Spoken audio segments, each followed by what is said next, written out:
Hey, folks, today is Monday, October 8th, 2018. This is Roland Martin Unfiltered, broadcasting live from Los Angeles. On today's show, we'll talk about what's happening in Georgia. Here we are, 29 days away from the election, and we're already seeing drama when it comes to irregularities at the poll. The challenger to Stacey Abrams for governor in Georgia, he's the Secretary of State.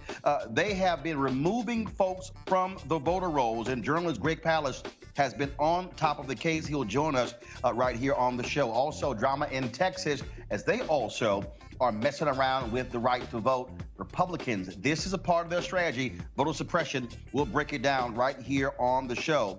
Also, Donald Trump, he wants to continue, or he wants stop and frisk to be national policy, even though we know it is a racist policy that was successfully repealed in New York City, and there was no increase in violence. Today, he talked to a police convention. No shock what he had to say about that as well. Also, Reverend Dr. William J. Barber is the winner of a MacArthur Genius grant, $625,000 over the next 5 years. We'll talk with my frat brother about what he is going to do with the money and what is happening with the Poor People's Campaign and how they're mobilizing people all across this country to vote in the midterm elections. Also, in Georgia, a white police officer says she was shot by a black man.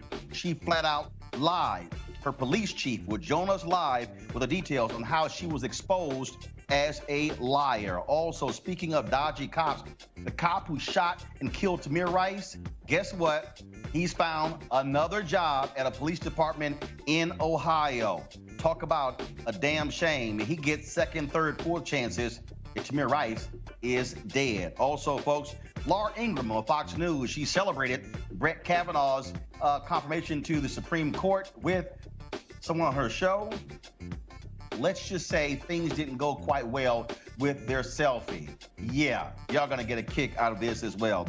And also, last week, a lot of folks on my social media account were really upset with me posting a video of his Caribbean sister dancing. Well, I talked with sexologist Michelle Hope about that. And trust me, if you got a problem with it, she's got a few words for you as well. It's time to bring the funk. Roland Martin Unfiltered. Let's go. Whatever the biz, he's on it. Whatever it is, he's got the scoop, the fact, the find. And when it breaks, he's right on time and it's rolling. Best believe he's knowing. Putting it down from sports to news to politics. With entertainment just for kicks, he's rolling. It's on go, y'all. It's Roland Martin, yeah. Rolling with Roland now. He's funky, he's fresh, he's real, the best, you know he's Roland Martin now.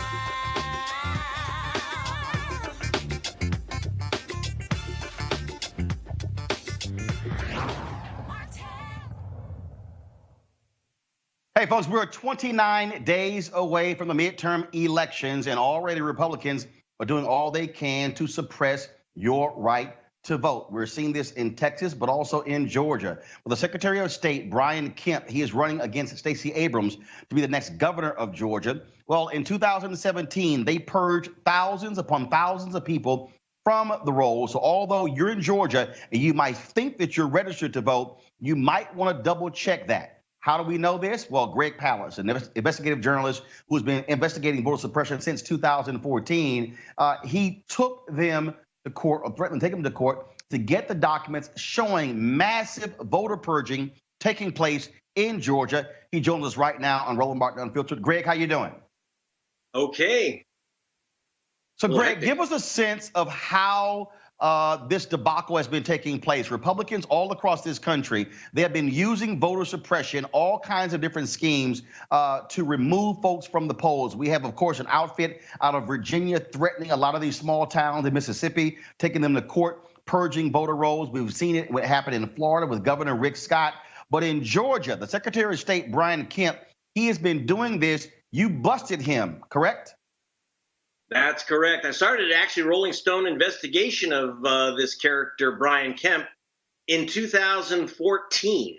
So it's not like I went after him because he's running against Stacey Abrams for governor. he's been playing this kind of racist purge game for years now. So Rolling Stone, we first busted him in 14 and 16. I've continued on. I filed a lawsuit with the Reverend Jesse Jackson to saying, or we were about to file a lawsuit. We gave him a 90-day notice saying, cough up the names of the people you have purged from the voter rolls and why you purged them, or we'll haul your behind into a federal court. Hours before the deadline of 90 days, which is required by law, he gave us the entire list of those who've been purged. If you are a Georgian or know anyone in Georgia, tell them to go right now to gregpalast.com. That's GREGPALAST, gregpalast.com. And you can check if you've been purged. And guess how many? It's 591,000 voters, over 500,000 voters purged in the year 2017, just last year. No one was sent a notice that they were purged. No one was sent a notice. 1 in 10 Georgia voters. So if you think, well, I can vote, it's an important race between Stacey Abrams and this guy, Brian Kemp. I'm not telling you how to vote. I'm just telling you, if you expect to vote, you better check. If you're on the voter rolls, 100,000 people have checked today, and thousands and thousands have had to re-register. Here's the problem, Roland. He stalled. We just put this thing out, and you've only got till tomorrow, Tuesday, today and tomorrow, to re-register to vote if you have been purged. And Greg, look, I mean, not only has he doing this is the key.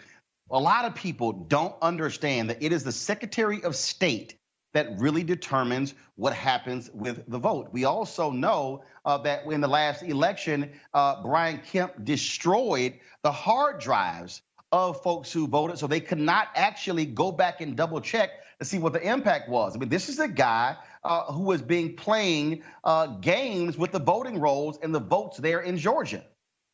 Oh, all kinds of games. And I want to tell you, one of the games that he was playing is called Crosscheck. There's a guy named Chris Kobach. He's the Secretary of State of Kansas.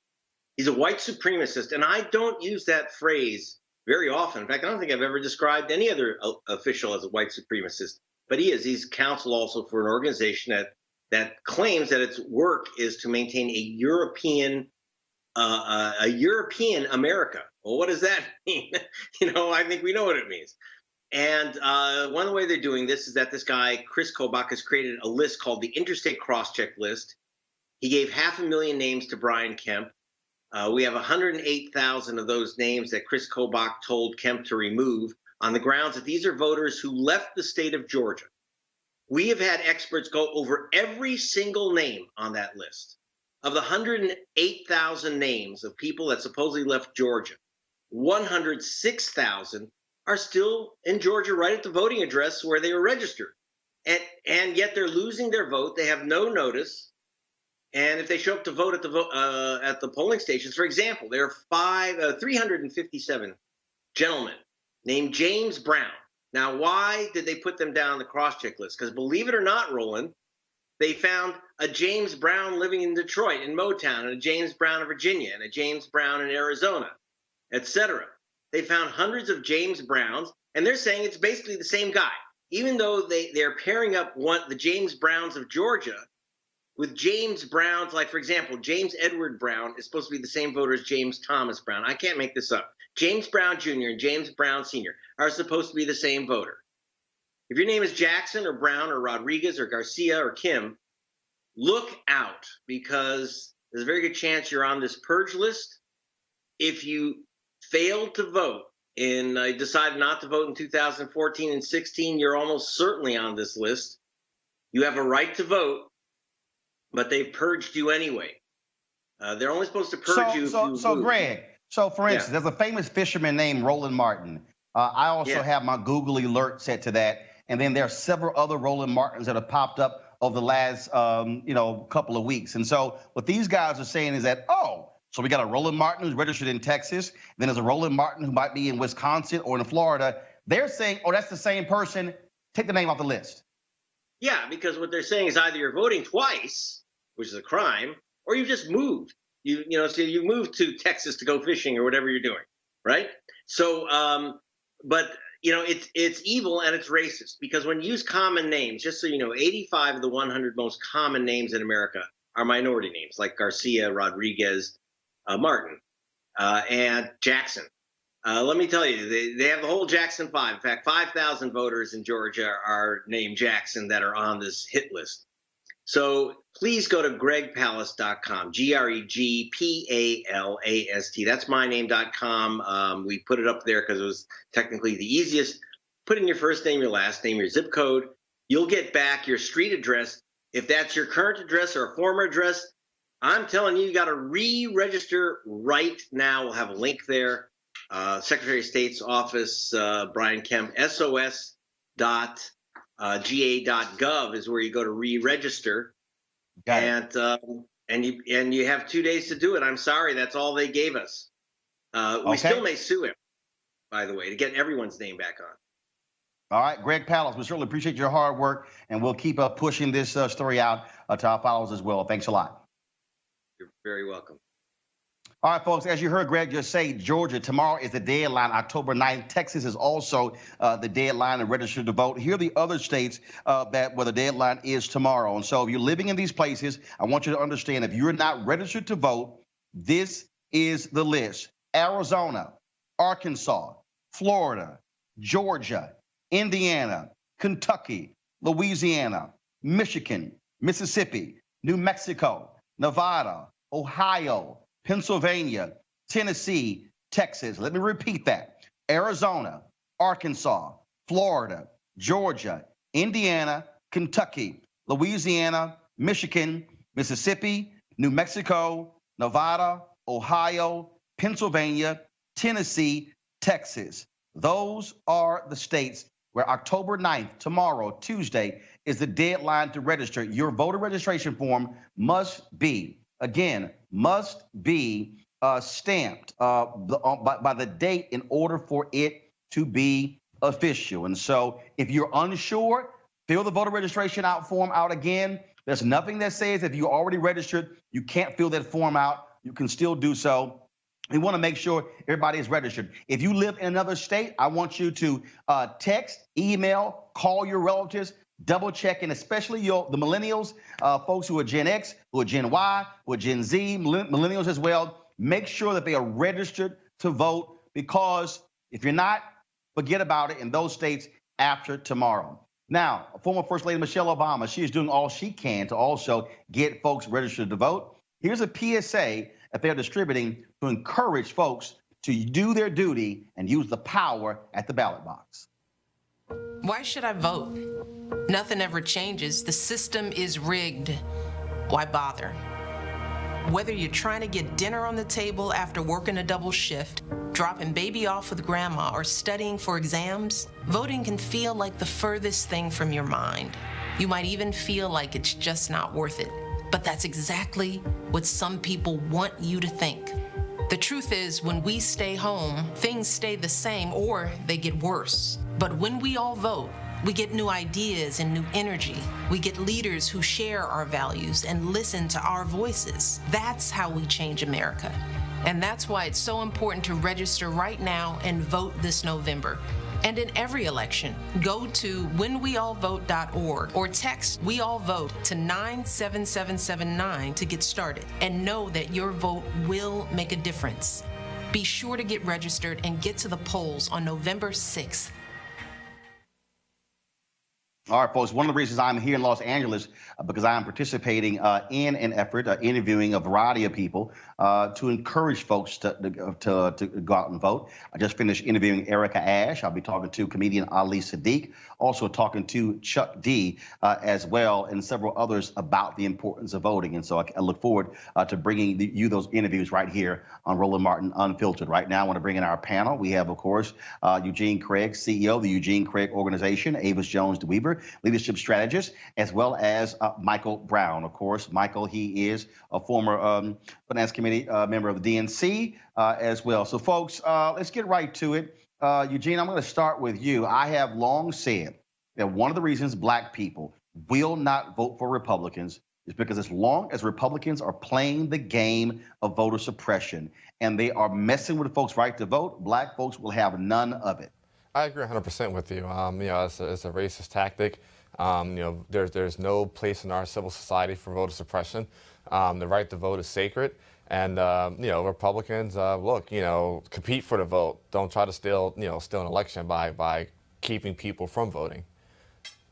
And again, we're hearing these fishy reasons, Avis, in terms of this idea, in terms of, well, if you haven't voted, okay, the cross-check your name. I mean, Chris Kobach, he got blasted in court over the summer, where he tried to somehow suggest that that this federal judge was killing him, and showed how ridiculous they are in what they're doing. But again, what Republicans want to do, and we've seen this in Georgia, we've seen it in Texas, we've seen it in so many other states, they want to frustrate people, but they just say, you know what, I give up, I'm not going to vote. Absolutely.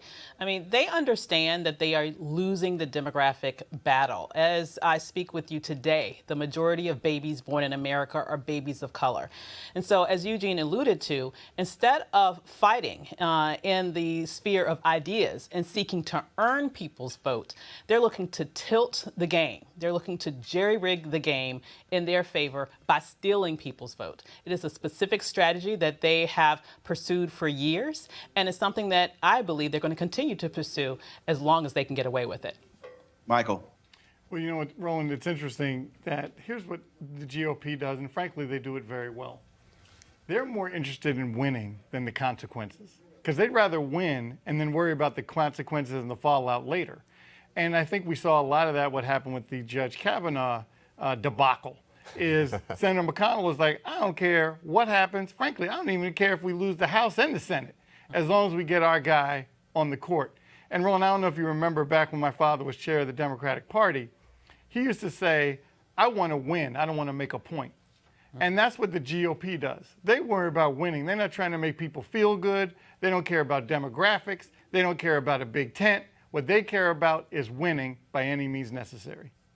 And of course, when we talk about them wanting to win, whether you talk about cross-check, whether you're talking about how the lengths they go to a voter ID. Again, I mentioned this conservative outfit out of Virginia, where they have been targeting these small towns in Mississippi and Alabama, largely African-American, threatening them, saying, if you don't do this, we're going to take you to court. These small towns cannot afford those legal fees, and several of them have been actually purging the rolls. These are the tactics that they're using in order to intimidate Black people and brown people from voting. Absolutely, and it's horrible. I really wish there was somebody on the other side that could come to the defense of a lot of these small towns. Because the trickle adds up to a river, and what you end up seeing is a river of votes being taken away, being stolen, fraudulently and illegally. As the gentleman, the guest before, he said, look, they're taking common names, they're taking very common names and quote unquote cross-matching them and trying to make a case that the person is double registered when look, people have common names. I mean, there's only so many names that can go around for a 400 million person populace. But what Republicans are doing and what a lot of these conservative groups are doing is absolutely wrong. It's a travesty and it's an atrocity. And if I'm a Democrat, today today and many days leading up to the election, as you get a hold of these purge rolls, I'm probably, diverting most of my resources to, calling these people and getting them registered, particularly, the day and age where, we can register people online. You said it was a travesty. Well, that pretty much is what took place today in Chicago, where Donald Trump was speaking to a police convention where he basically called for stop and frisk to become national policy. Well, we've seen that policy. Actually, hold tight one second, Michael. I think we have audio. Go ahead. And I have directed the Attorney General's office to immediately go to the great city of Chicago to help straighten out the terrible shooting wave. Want to straighten it out fast. There's no reason for what's going on there.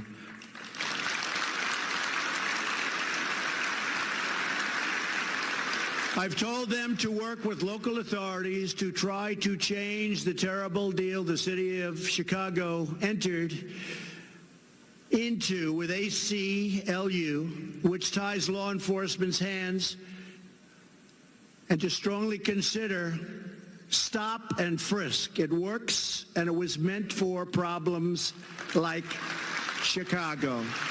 It was meant for it. Stop and frisk.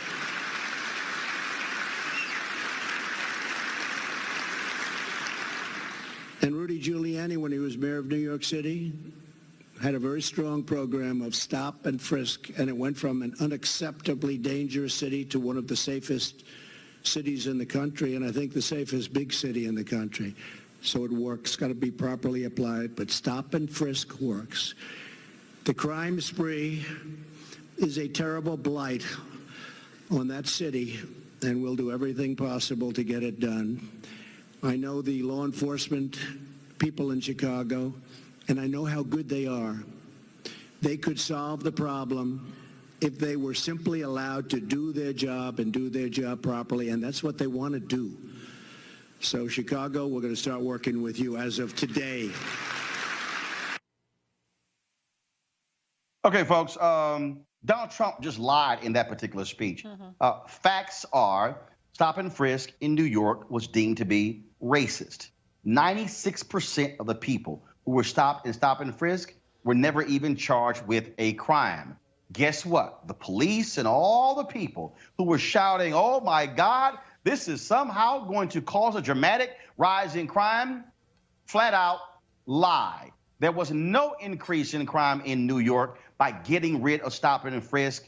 Michael, this is a president who is advocating a racist policy. They're not stopping and frisking white folks on Wall Street to see if they're carrying cocaine or other drugs. What they're doing is they're stopping and frisking black and brown people. This is Donald Trump advocating on behalf of what is an undeniable racist policy. The same thing Mike Bloomberg did, and then he was all a big boogeyman. And a year after stop and frisk ended, they had no evidence that it increased crime. You know, you use that word that it's not debatable about this particular policy. Everybody knows it's about getting black and brown folks in the criminal justice system. You're right. They're not on Wall Street. They're on Central Park West. The problem that you'll hear a lot of folks talking about, though, Roland, and I know you hear it all over the country, is then people say, how did this guy even get elected? You know how he got elected? Because a lot of people said, you know what, I don't like Hillary. For whatever reason, they didn't like her, and they stayed at home. When you stayed at home, that was a vote for Donald Trump. So now I hope people understand that elections have consequences. You can't just sit at home, hope for the best. You need to get out. If there's a line, stand in it. If it's raining, get an umbrella. If your kid needs a babysitter, find one. Either way, you need to vote in November. Avis, again, to stand in front of police, this is a president who's afraid to come talk to the NAACP, afraid to come to the National Urban League, afraid to go to the National Action Network, afraid to come before the NAACP Legal Defense Fund or the Lawyers Committee for Civil Rights Under Law. He has yet to sit down with civil rights organizations as a group. He is advocating an absolutely racist policy that simply isn't true. And what he's doing is he's letting these Chicago cops off the hook who are still mad that Jason Van Dyke was prosecuted in the killing of Laquan McDonald. They have purposely slowed down police activity there because they basically want to say to the city, if you dare hold any one of us accountable, we're going to shut this whole thing down and let mayhem just happen all over the streets of Chicago. Absolutely. And we know that was the same tactic that Baltimore police used as well after the murder of Freddie Gray. But here's the larger point I want to make here. Not only is that policy racist, it was also found to be unconstitutional. And this is supposed to be someone who is supposed to be protecting, defending sort of the stalwart of the Constitution. Instead, he is who he always is. He's a liar. He's a thug. He's a rogue. Okay, this is absolutely wrong. As you mentioned, getting rid of it did not lead to a spike in crime. And I just want to echo the point that was just made. The reality is that this was completely predictable. He campaigned on a platform of law and order. And as African Americans in our history in this country, we know exactly what that appeals to. We know exactly what that's referring to. That's referring to using very violent actions against our community in particular through the guise of increased police presence and force and power. And now he is about to implement his campaign promise as it relates to that. And finally, I would just say that I agree. Unfortunately, when we don't show up as we should at the polls and instead fall for these okey-doke tactics of these protest votes or voting for people who don't have a chance in hell of winning, is really what I wanted to say, this is what we end up with. And so we need to definitely make sure that we can learn from this mistake and make sure that we do not replicate it in the future. Eugene. Man, look, this guy is trash. And every single day he reminds us that he is trash. With trash policies, with trash people around him. I think it's interesting that, he would, let's take a step back. This is the same guy who a year ago around this time stood in front of the NYPD and said, hey, I hate that you guys, take care when you're putting people in cars when you arrest them. Why don't you just, go ahead and let their head hit against the ceiling of the car. This is the same guy, he brings up Rudy Giuliani. It's the same guy that flirted with Rudy while he's in drag. This is the same guy.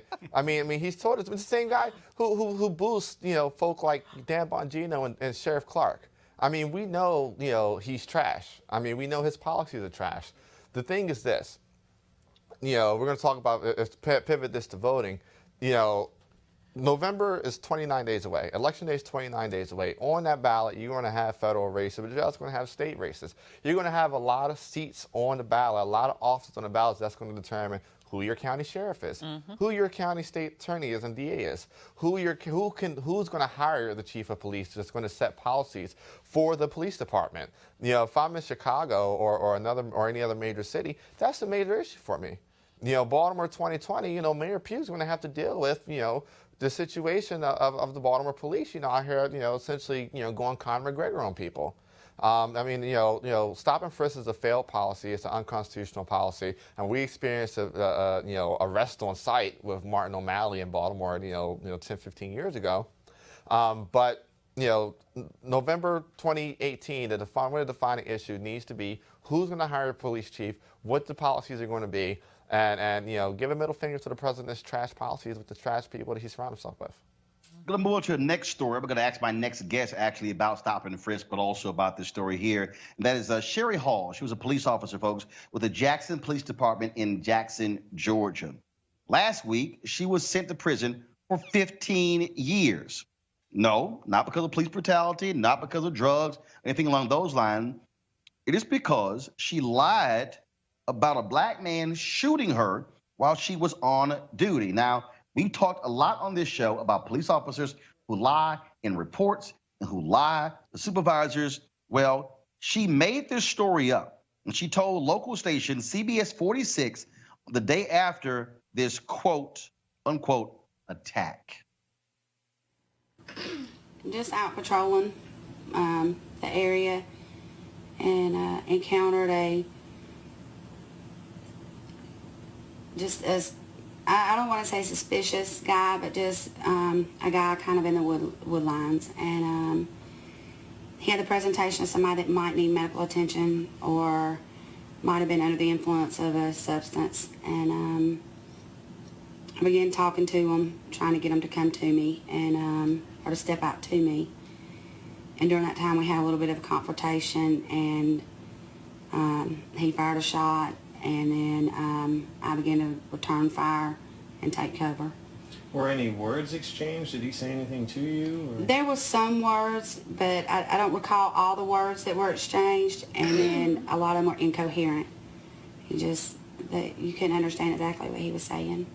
And I don't think he even knew what he was saying. You were just trying to make sense of it all at that point. And what, all of a sudden he goes to his waistband and... No, it was very fast. It all happened fast. He was sitting down and come up to a standing up position. And at the time he was coming up from a standing up position, that is when I believe he drew the weapon. When he fires, do you immediately feel the impact, or what is your adrenaline allowing you to kind of... I felt the impact. As soon as it hit, it knocked every bit of breath out of me. And an overwhelming burning sensation.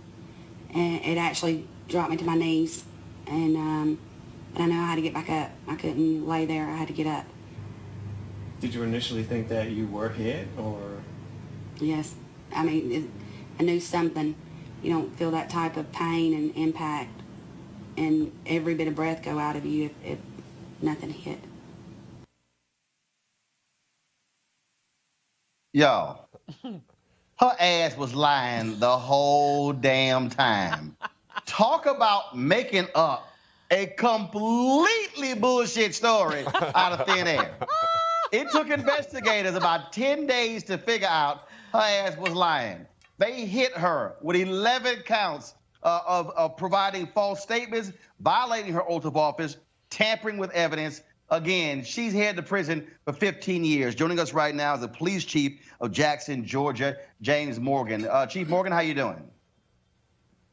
I'm doing great. How are you? Chief, it has to offend you as a black man, as a police chief, to have this officer just lie, make up a story saying some black man did all these things to her when it is completely fabricated. Does she got a mental problem? Is she a racist? What's the deal? Oh, definitely racist. Well, looking back over it, she was hired as a police officer, and to the fact she did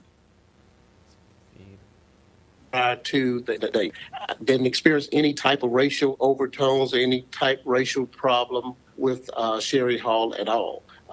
Why she made that statement, made the story up, that's still yet not totally clear to me. But as far as the racial relationship that she had with the community, she had a very good relationship with the community. And so, as this thing began to unravel, when you were first told, Chief, she's lying, this didn't happen, what was your initial reaction? Well, my past experience detailed the fact that the story that she had given first was some flaws in the evidence that appeared at the scene. And after the Georgia Bureau of Investigation was called to investigate the incident, what I told them exactly what they did. Did I want to believe her at first? Yes, I did. Was I angry? Way? Yes, because to me, initially that was an attack on a police officer. But after looking over the scene and other evidence that was displayed, then it was apparent that her story was just not adding up. So, she's going to prison 15 years. Chief, do you believe, because I've long said this here, that if an officer is busted for lying to authorities, lying to their fellow officers on a police report, I believe they should be fired. Because I could be prosecuted for making a false statement. I just think it has to be that sort of tough signal to tell any cop, you lie on a police report, you lie in an investigation, you lose your job. Well, looking at it from my lens, it is completely maybe different from the general public. The way I see it is we are held to higher standards as law enforcement officers. So we're not supposed to lie. It's just that simple. People fabricate statements. So when these things happen, it is up to us as supervisors or police chiefs, sheriffs, or whomever to determine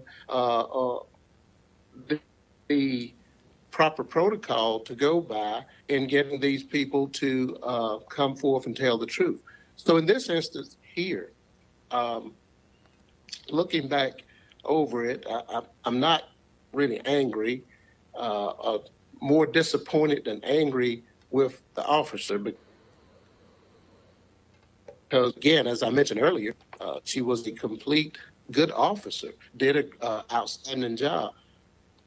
But looking at the incident itself, And that was a conscious choice that she made. And once that choice was made,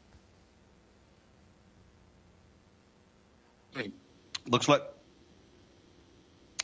we're having some issues here with the Chief's FaceTime there. And so, Chief Morgan, I certainly appreciate you joining us. And so sorry, I wish we could have had a good connection there. But again, thank you so very much for joining us. And glad to see you and your officers doing the right thing. And again, this officer going to prison for the next 15 years. Speaking of cops who do wrong, the Cleveland cop who shot and killed Tamir Rice, guess what, has a new job as a police officer.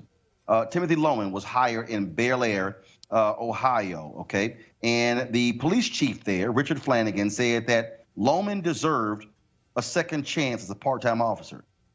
This is the guy who was fired by the Cleveland Police Department for reasons not related to Tamir Rice's death. He was deemed unfit for duty, dismissed for giving false information on his job application. Now, not only this year, Loman, now here's the piece. Loman was forced to resign from another police department in Independence, Ohio, because he was deemed unfit to be a police officer. I want to go to my panel here. Damn, Eugene. He's unfit in one police department. He goes to a second police department, shoots and kills Tamir Rice, deemed unfit to be a cop, and he gets hired at a third police department. This is why I believe, again, because first of all, people don't realize police officers have to have their peace license. Yes. This is where the license to be a cop should be revoked. Yep. So you don't have some police chief in some small town going, hey, let me give him a second or third or fourth or fifth chance. No, there should be an independent body that reviews cops like this. They should be able to snatch their license, just like law licenses are snatched, just like cosmetology licenses are snatched. Yep. I don't care what it is. That should be the case when it comes to these cops. It is a shame that this man has gotten a job as a cop. Yeah, I agree with you 110%. I think there are a couple solutions here that need some serious looking at. The first is there should be a board, there should be a system, there should be a national database that keeps track of every single officer, of every single test, every single license, and every single infraction that they have been involved in and with. The second part of that is that when you have officers that commit perjury, that falsify reports, that mess with evidence, that collude to cover up things, there needs to be a mandatory minimum attached to those crimes. That's the message that needs to be sent. And it should be a federal mandatory minimum. There should be a felony. If we entrust you to protect our rights, protect our persons, protect our property, and you violate that and violate our rights, you should lose your rights. And so I think we have to look at some solutions. We absolutely do. I mean, this is the abuse has to stop. Absolutely. Avis, again, I look at these excuses that are being offered by, he deserves a second chance. This man was barely out of the vehicle, not even 5 seconds before he was firing at Tamir Rice. Absolutely. This cop, this Timothy Loman has no business ever with a badge and a gun. Go get you a job at a convenience store. Go pump gas somewhere. But this man should not be trusted with a badge or a gun. Absolutely. White male privilege is a hell of a drug. Listen, what happened before, as you mentioned, before he even was hired in Cleveland, in terms of what happened with Tamir, was the reason why he was fired from his previous job specifically had to do with his irresponsible handling of his firearm. And so he was already documented danger before he was hired in that case. And as you mentioned, as I remember that video, and I remember that video like it was yesterday, because we've had so many tragedies that have happened. But that particular tragedy sticks out in my mind because my youngest son was 12 when Tamir was murdered. And we know that Tamir was murdered when he was 12. And so I'm sitting there watching this video, watching what was clearly a child playing in the park. And Tamir, in my estimation, in terms of just looking at the video, was the victim of a drive-by shooting, okay?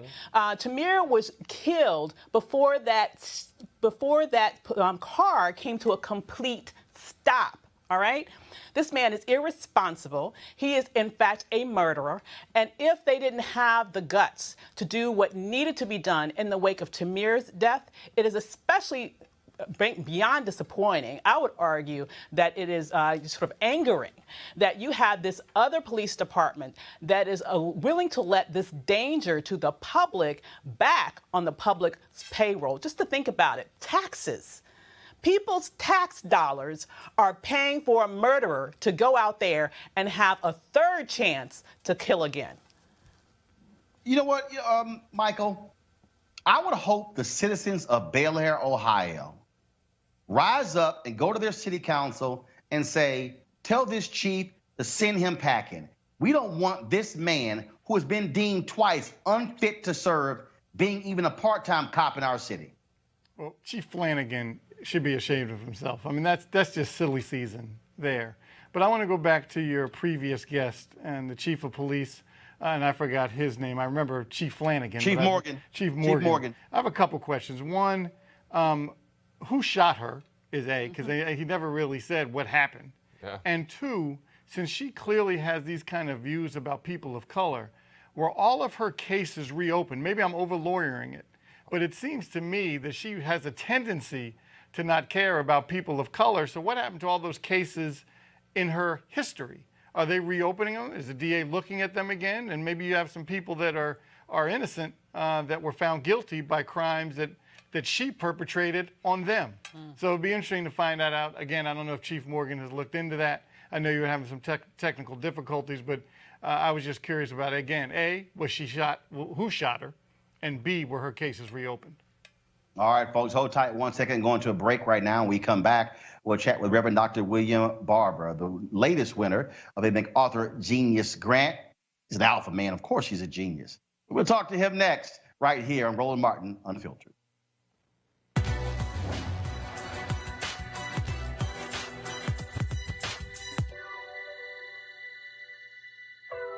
America is as much our country as it is yours. Abolitionist David Walker.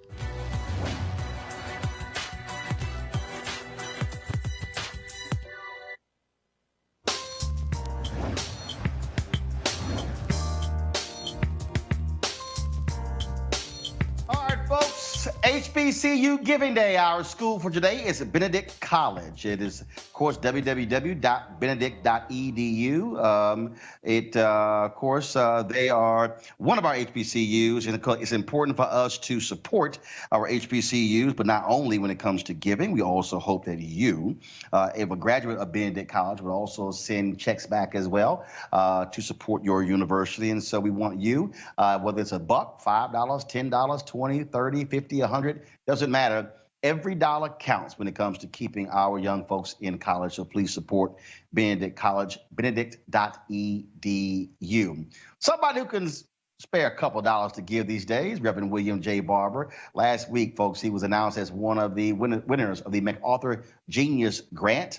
It is an award which comes with $625,000 over the next 5 years. He, of course, longtime state chair, leader of the NAACP, still a member of the national board of the NAACP, also one of the conveners with repairs of the breach. They have been very much involved in the Poor People's Campaign, picking up where Dr. King left off in the SCLC in 1968. He joins us via phone from Kansas. First off, Doc, congratulations. Thank you, Roland. Thank you. You know, that was a shock, man. When they first called me, I thought it was a prank joke. And I said, what in the world? And then they told me it was for real. They've been watching me for a while. It was anonymous. They couldn't say who nominated whoever. I started just crying, man, like a little baby, thinking about all the years of work. But I'm humbled, man, and thankful.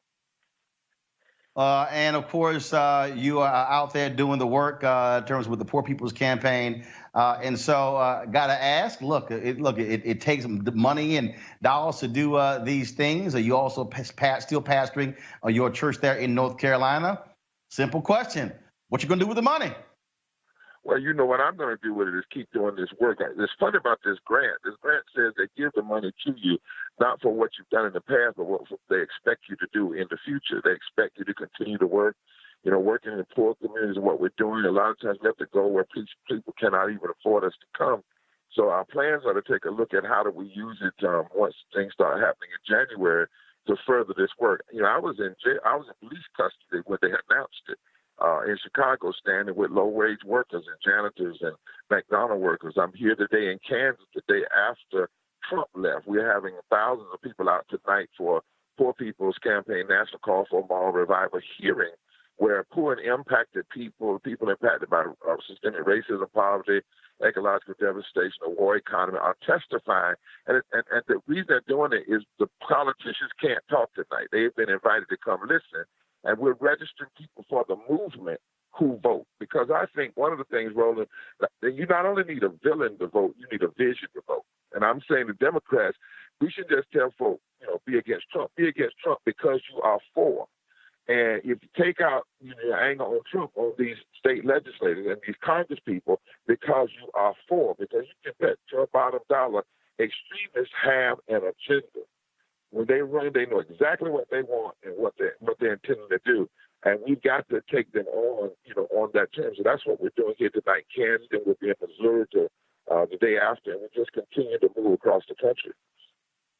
Reverend, I got to ask you a little bit earlier. We were talking about what Republicans are doing across this country with voter suppression. We're seeing Greg Palast in this investigation discovered 591,000 people, names purged from the voting rolls there. Texas drama there as well. Of course, you have seen this thing up close and personal with some of the most evil people in the country. That is the North Carolina Republican Party. And I keep saying that this is flat out, I don't care what anybody says, this is affirmed policy of the Republican National Committee. It is. I mean, and clearly, and it started in 2010, which also coincided with the time that the Chamber of Commerce decided that they wanted to take a look at how they could take over the Supreme Court. And they knew that in order to get that, they had to suppress the vote so that they could get control of state capitals, so the state capitals could gerrymander the districts, particularly in Congress, and therefore they could, gain control of the Congress. And also by suppressing the vote in these vast cities, they could work to control the Senate, particularly in the South. And as you know, Trump lost by 3 million popular votes. He won by 80,000 votes in 3 states. One of those states was in Wisconsin. He won by 30,000 or so votes. 250,000 black votes were suppressed. We had 698 fewer voting sites in black and brown communities in the 2016 election. So we have to have a massive turnout, and we have to have a massive turnout and a focus on this voter suppression and break the back of it. One of the things people miss, when Lindsey Graham went off, how his support for Kavanaugh, it did not come out, Roland, that Kavanaugh voted to uphold the racist photo ID in South Carolina that Lindsey Graham supported. That never came out. And so, when he was going off, he actually was going off saying he was for Kavanaugh because Kavanaugh did the very thing he wanted done in Michigan State. We can overwhelm this system, though. If we get somebody said 12 or 14% higher than the last mid-year, we can do this. So everybody, I suggest, has to turn out and stay there. And not just turn out the voters, we have to turn out everybody. I was at a rally last night, Roland, and we were talking about how over 2 million people in North Carolina who were registered to vote last time didn't vote, and 500,000 of those were African Americans. We cannot afford to do that when you know people are doing everything they can to suppress your vote. One last thing, Roland. Right now we hear, you heard today McConnell say mob rule and Lindsey Graham mob rule. Do you know that when the judge overruled George Wallace, when he was blocking the marches from Selma to Montgomery, George Wallace said to that Southern judge, you have now joined in supporting mob rule. Mob rule is a direct quote of racist segregation from the 1940s, 50s, and 60s. And Democrats better call it out and call it what it is. All right, then. Reverend William J. Barber, we certainly appreciate it. Hey, Poor People's Campaign website? Poor People's Campaign. If you go to poorpeoplescampaign.org, you can go there or go to www.breachrepairers.org and click on the Poor People's Campaign site, and it'll take you right there. All right, Reverend Barber, always appreciate you being a supporter of Roland Martin Unfiltered. Thanks for coming on. Yes, sir. All right, thanks a bunch. All right, folks, he mentioned Brett Kavanaugh. Of course, some conservatives were just so elated with him winning because now they have a rock-solid 5 votes on the U.S. Supreme Court. And Brett Kavanaugh, despite him writing this editorial calling himself an independent, no, you're not. He's a right-winger. So on Fox News, Laura Ingram's show, they were celebrating. And so Laura had a contributor on, and they decided to take a selfie live on air to celebrate this. And this happened. You take that one, it's open. And I'll take a quick selfie. You ready? All right, ready? Okay. Okay. Right. Smile. Do we have it? Wait, the angle. Go to the edge. Wait, the angle. Go to the edge. Oh. The ACLU used to care about the rights of accused, but with Kavanaugh, well, they spent $1 million. Okay. You know what? Henry, run that back. You take that one, it's open. And I'll take a quick selfie. You ready? All right, ready? Okay. Okay. Right. Smile. Do we have it? Wait, the angle. Go to the edge. Wait, the angle. Go to the edge. Oh. The ACLU used to care about the rights of accused, but with Kavanaugh, well, they spent $1 million compared. And Amy, Laura trying to say, oh, that was a gag. No, he bust his ass. He did. You could hear the thunk when he hit the floor. And she just kept going like, I don't care what the heck happened to him. Oh, hell, like, oh. It was hilarious. There is a guy. See what happened? Somewhere. See what happened? God See what happened with evil? Too funny. All right, folks, speaking of funny.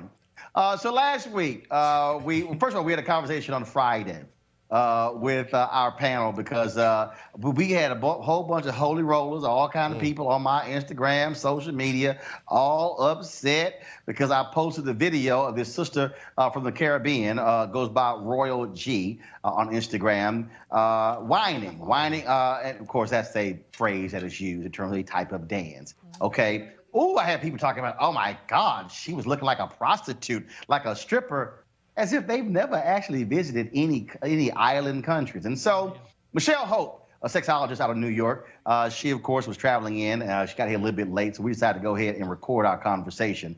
And so here's our discussion about all of the people who just are up in arms because I dared post such a video on my Instagram and social media pages. All right, folks, on Friday's show, we were supposed to talk to Michelle Hope, sexologist from New York City, and, of course, she's running a wee bit late. We were going to talk about this video that I reposted on Instagram, and I talked about it on Friday's show, but I said, you know what? I still want to talk about the video with Michelle because I'm just amazed at these people and their absolutely ridiculous reactions to the video, okay? So for those who didn't see the video, so I'm going to play it for you. So let me set it up, okay? So Shanae Hall, radio personality out of Atlanta. I know her well. I've known her for about 7 to 8 years. So she posted this video of this Caribbean sister dancing. So I saw the video, and I'm like, man, this sister's getting it in. But I like the song. And so I then said, tried to Shazam it, couldn't get the song. Any of my Caribbean followers, if y'all know it, let me know. I've done it before. Then these people lost their damn mind. So let me show. So here's the video, y'all.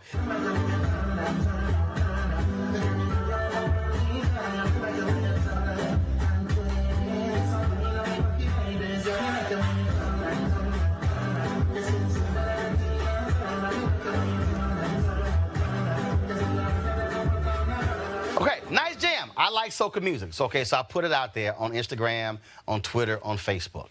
Oh, you know that's not what you were looking at.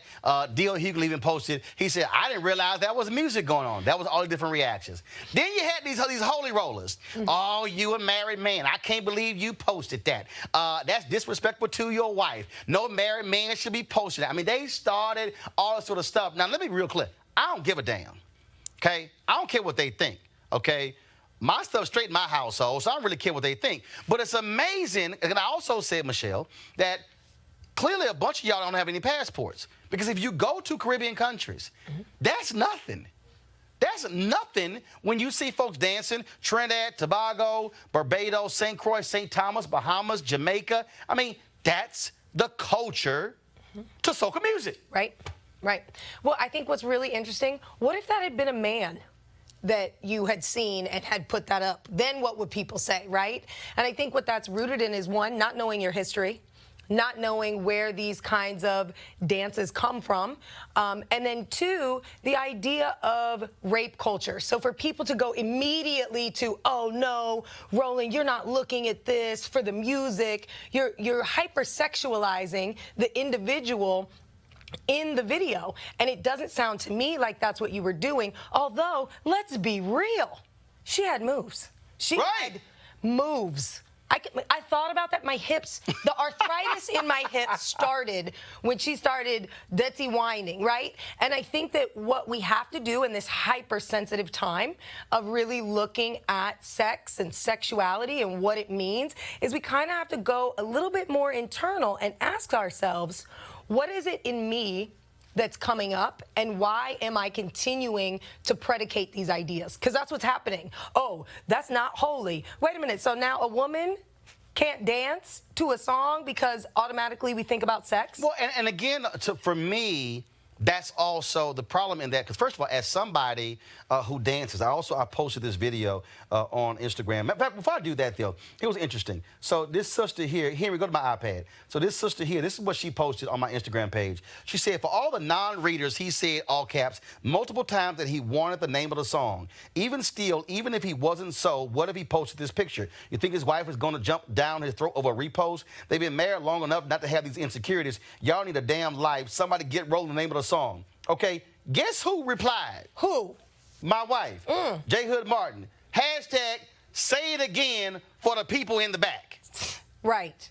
I think that that's also, it's sexual politics. It's policing politics. They're trying to police what you and your wife do. Or what they're trying to say is also, you're public. You shouldn't be posting these things because, you know, you're a known person. But see, again, that's them in their own minds hypersexualizing the video. It has nothing to do with you being public, you being married. It's policing. It's like public policing politics. How dare you tell me what I can post and how that's going to impact my relationship with my wife?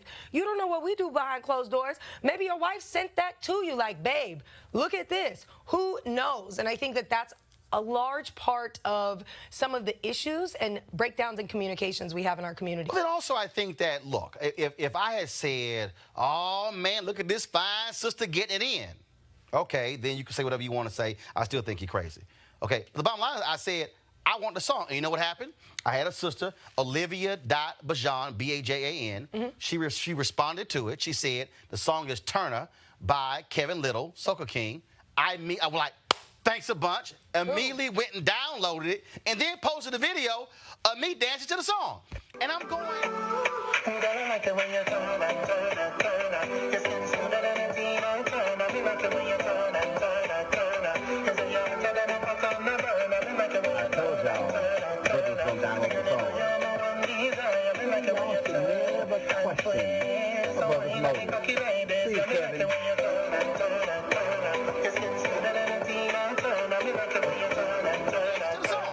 And I'm going, so, but the fact that we're so caught up in this thing that somehow because I'm public, that somehow, oh no, because I've even had people come up to me, you know, I'll be at Essence. Oh no, you really shouldn't be out here dancing, you know, because they're going to post it on YouTube. And I go, you know I'm already on YouTube dancing. Right. You put yourself on YouTube dancing. Okay, I was sitting here twerking the George Lopez golf tournament and put it on TV. And I'm going, why y'all tripping? I just think that we really do have folks who are repressed sexually. Absolutely. Who are so freaking out if you are a free spirit and you're not playing by their rules. Yep. And again, that goes back to the policing. And it continues to perpetuate unhealthy narratives around sex and sexuality when this country has a long history of sexual exploitation of black and brown bodies, that we have been conditioned to believe that anytime we put something up, oh, you've hypersexualized somebody, oh, you've hypersexualized this situation, and that's not necessarily it. You gave directives, please get me this name of this song, can you help me? And the lady had moves. Additionally, that is very common culture in the islands. And so check this out. So I got back from NAACP convention, and I was listening to this song in my kitchen. And so here we go to my iPad. So this video here got like 2 million views on Facebook, and so I was doing my alpha stroll, okay? So I had one of my African outfits on, and we were just sort of just getting it in. It's about 2 million plus views, okay? So let me go to another video, okay? Again, so people understand in terms of how I roll. So if I go to, there's another video that I posted, same thing, because, you know, I'm always dancing. You know this here. Yes. You know, I don't care. Look, I live by the hashtag live life love it. So this is another video here where Buddy Lewis and we were on a golf course in L.A.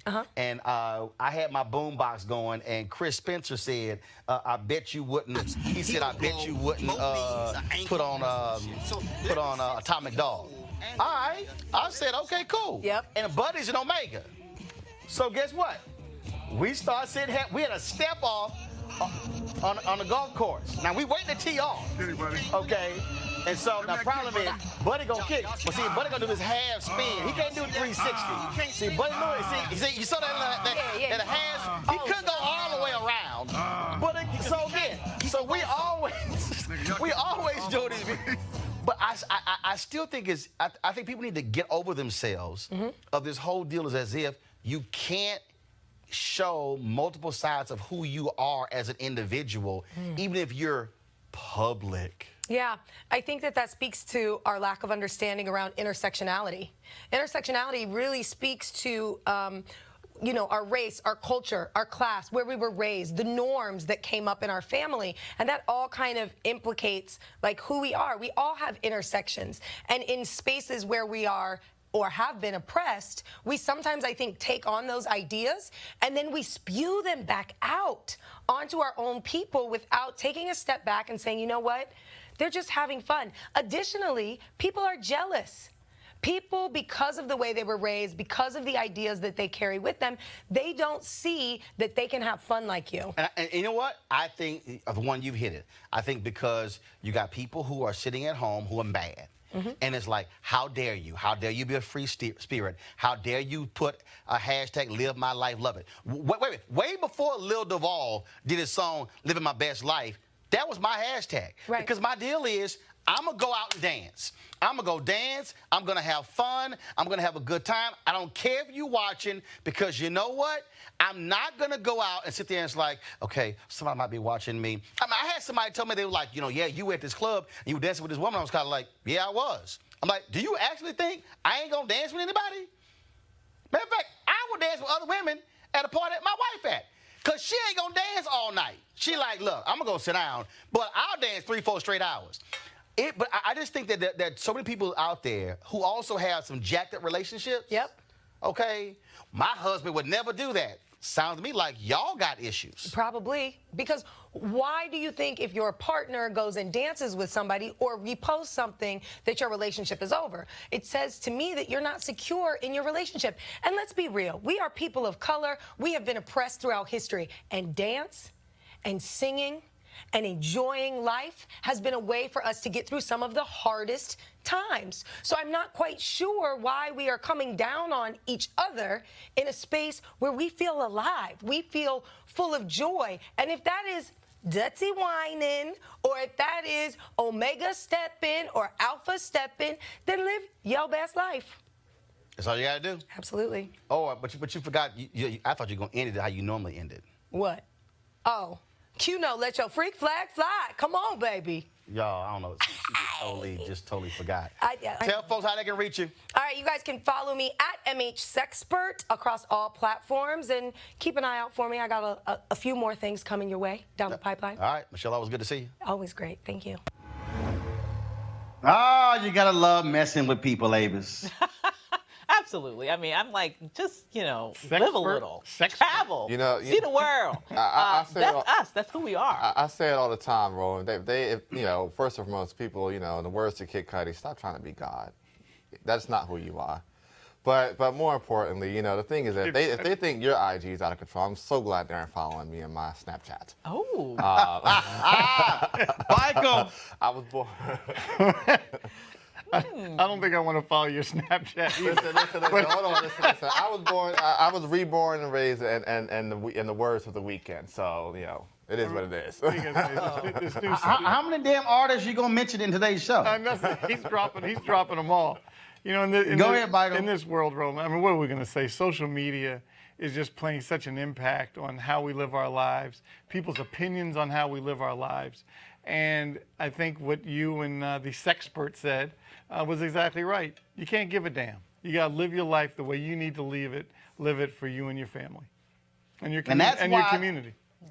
And that's why tomorrow, guess who's going to be on the show? The dancer, Royal G. Oh. So she's going to be on the show tomorrow. She hit her on the DM. She said, this is what she said. Really? She said, thank you. She said, thank you. No. Get ready I don't know her. I don't know her. If you thought you were getting comments before, wait till you get these new ones. First of all y'all calm the hell down. What she said was, thank you for defending our culture. And that's the thing. And so I've had some people already on Periscope, oh, I don't like this topic. Well, get the hell over it. Every topic ain't for you. But there are people who are learning. Because, look, let's just be honest. There are a lot of us who don't travel to these countries. We don't understand. I had a sister who was telling me, oh, my God, she's looking like a stripper. And I'm going, but that's the culture. Again, America's puritanical views have also been placed upon us as African Americans. And so we need to learn about our own people who are in other countries and learn about those cultures and not say, here are our values we're putting on you. So tomorrow, it's time to go to class. And maybe some of y'all will learn how to wind up. Folks, you can all support us at Roland Martin Unfiltered by going to RolandMartinUnfiltered.com, joining our fan club, Bring the Funk fan club. We certainly hope you would do that. We have lots of folks who have been signing up for that. We want you to contribute to us to make this all possible. And again, like I say, we're traveling all around the country, focused on what's happening when it comes to this election. We were bringing you the stories a lot of people are ignoring left and right. And so we want to be able to continue to do that. So please go to RolandMartinUnfiltered.com. Second, we want you to go to Facebook. Click live notifications. Same thing on Twitter, Periscope, and YouTube. Subscribe to the YouTube channel. So every time we go live, then you'll get a notification and know exactly that we're live. If you're not getting your live notifications, send me an email to Roland@RolandMartinUnfiltered.com so we know that, because we're hearing that some of y'all are not getting the word when we go live. I don't know what these social media folks are doing, but I plan on busting them. So please do that. Folks, I will see you tomorrow right here from Los Angeles. You know what? I might do the show from outside, give you a view of the Hollywood Hills. That's tomorrow right here, Roland Martin Unfiltered. Don't forget the restream, 10 p.m., midnight, 2 a.m., 4 a.m., 6 a.m., 10 a.m., 8 a.m., 10 a.m. We restream the show multiple times. And just in case somebody missed it, tell them to also go to VOD and go to Facebook, Periscope, YouTube to check it out. And lastly, download our podcast, okay? You can watch the show on the go or listen to it, audio and video podcast, from the Google Play Store as well as from iTunes. All right, I got to go. Go holler at my man, Ali Sadiq. Y'all take care.